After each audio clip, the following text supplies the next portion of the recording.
just returned from running some errands. The woodpecker has gone, but I can see he's done a bunch of damage to the tree. I'm going to go out and check it. We'll see just what the woodpecker's been working on.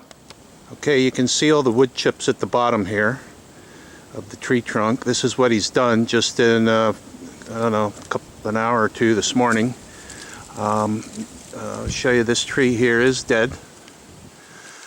It's also clear that he's been working on the trunk alongside of him. Both of these trees obviously have seen better days. So this is it.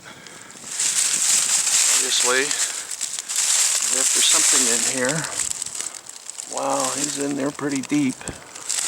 And here's some of the wood chips down below here. He's really hard at it. This is the backside of the same tree. You can see that he's working it from both sides. He's obviously after something. The tree trunk alongside of it looks like he's done a little work over here as well, and decided for some reason he liked this other tree trunk better. Anyway,